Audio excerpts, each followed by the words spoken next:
우리가 살아가는 삶은 이 성도의 삶이죠. 성도는 또 복음으로 살아야 하는 것이죠. 그렇다면 이 믿음으로 산다는 것, 과연 어떤 의미일까요? 그래서 오늘 말씀은 나는 감추고 예수만 드러나야 라는 제목으로 말씀을 드립니다. 히브리서를 우리가 살펴보면서 히브리서에 계속 반복되고 강조되는 메시지가 있습니다. 그것은 바로 그 어느 누구도 예수님보다 더 높을 수가 없고 예수님보다 뛰어날 수 없고 예수와 비교할 수 없다라는 것이었습니다. 그래서 오직 예수님만을 높이고 예수님을 강조하는 메시지입니다. 왜 그랬을까요? 예수님보다 더 높임을 받고 예수님보다 더 드러나는 것들이 많았기 때문이었습니다. 여러분의 삶에는 예수만 드러나고 예수님만 높임받게 되기를 주님의 이름으로 축복합니다. 서신서 형식의 히브리서는 처음 내용은 서신서 형식을 완전히 무시해버립니다. 저자의 이름까지도 빼버립니다. 오늘 이 성경의 저자는 누구만을 드러내기를 원했느냐 하면 시작부터 바로 하나님의 아들 예수 그리스도를 높이는 히브리서는 우리에게 다가오고 있는데요. 2장 2절에도 보면 가장 먼저 누구와 비교를 해서 예수님을 드러내고 높이냐 하면 천사들이었습니다. 천사들과 함께 예수님을 비교하면서 예수님이 이런 분이라는 것,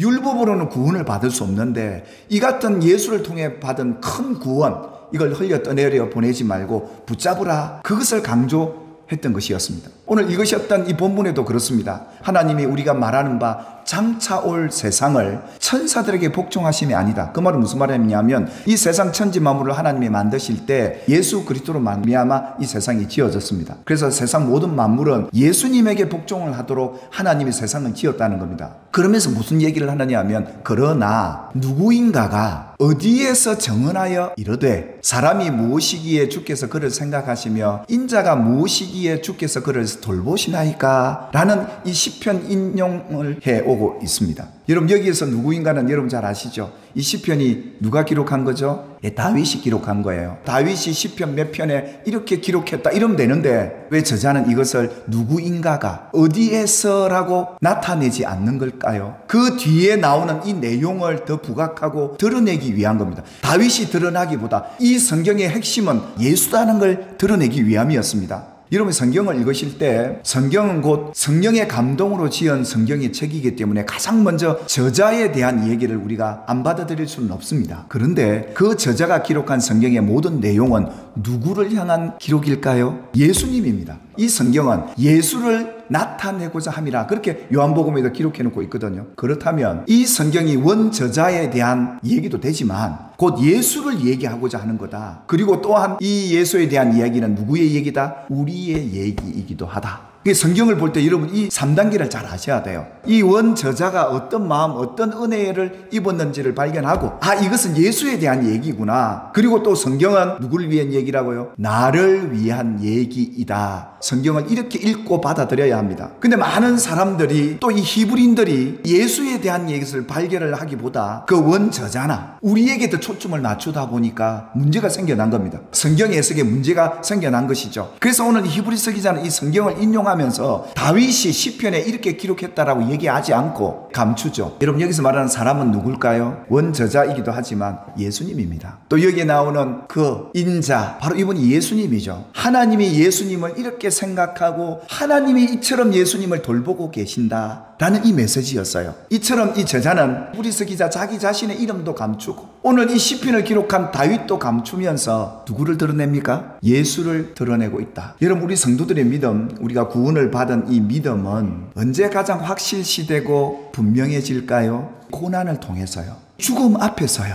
우리가 항상 예수의 죽음을 짊어지고 산다. 우리가 받은 구원, 우리가 받은 이 생명은 예수님의 죽음으로 이루어진 것이다 하는 것을 기억하고 살아라. 그래서 우리는 날마다 예수님의 고난과 죽음을 짊어지고 사는 사람들이 성도인 것이죠. 그러니까요. 항상 우리 몸에 누가 나타나야 된다고요? 예수가 나타나야 된다. 이것이 우리 성도들이 가져야 될 믿음의 삶이다. 내 인생의 주인이 그분이시다면 내 삶의 고난도 예수님의 고난과 죽음도 하나님의 뜻 안에서 이루어졌더라면 해결도 하나님이 하시겠구나, 주님이 하시겠구나, 주님 어떻게 할까요? 그래서 기도가 되는 거예요. 그게 바로 믿음의 성도의 모습이에요. 사도 바울이 복음을 전하다가 로마 감옥에 갇혔습니다.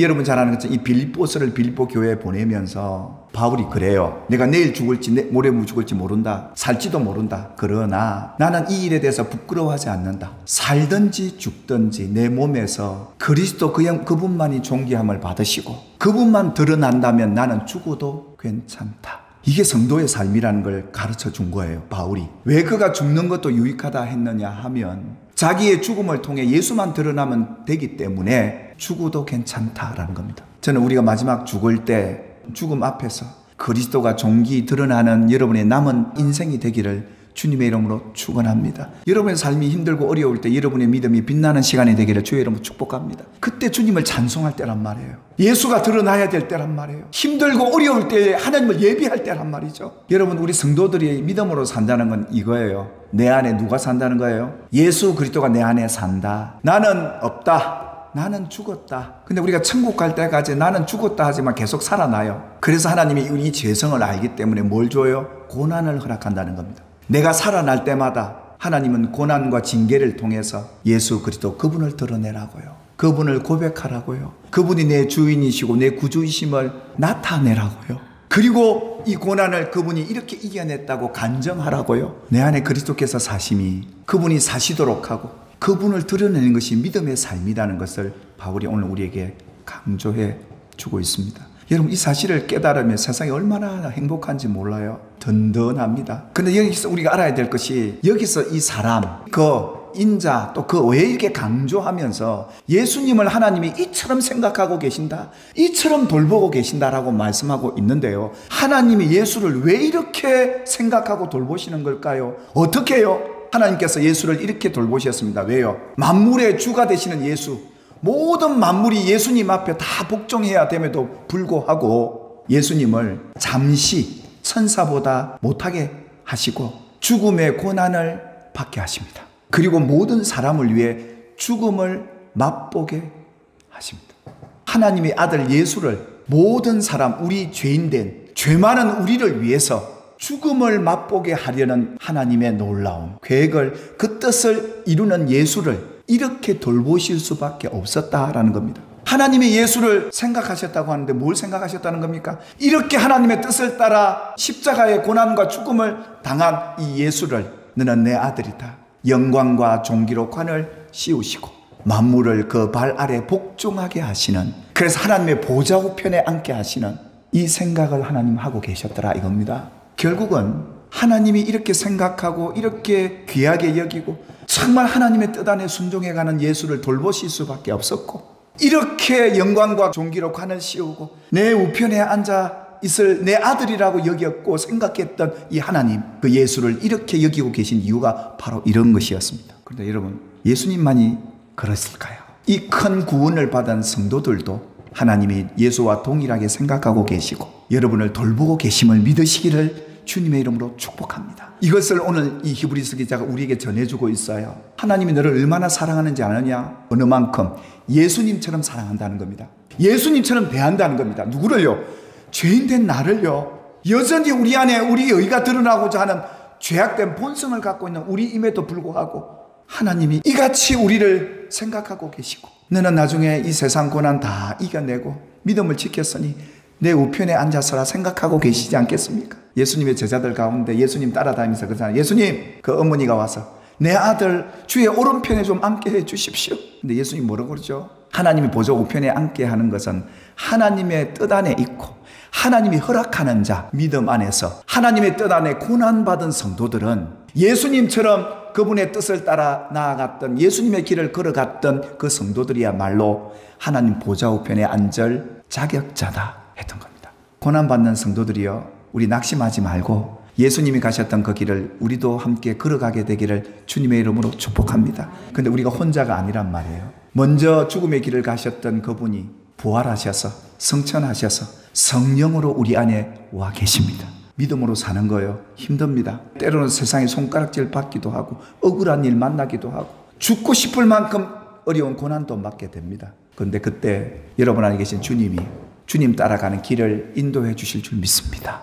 위로해 주실 줄 믿습니다. 억울하고 고통받는 이 성도들을 주님이 여러분을 붙드셔서 끝까지 천국까지 경주하게 하는 놀라운 권능으로 역사해 주실 줄 믿습니다. 그래서 기도하라는 거예요. 내 안에 계신 분이 그리스도가 믿어질 때까지, 내 삶의 주인이 그리스도임을 인정하고 고백할 때까지. 그래서 잠언서 기자는 마지막으로 이렇게 우리에게 알려줍니다. 같이 크게 선포합시다. 그를 높이라. 그리하면 그가 너를 높이 들리라. 만일 그를 품으면 그가 너를 영화롭게 하리라.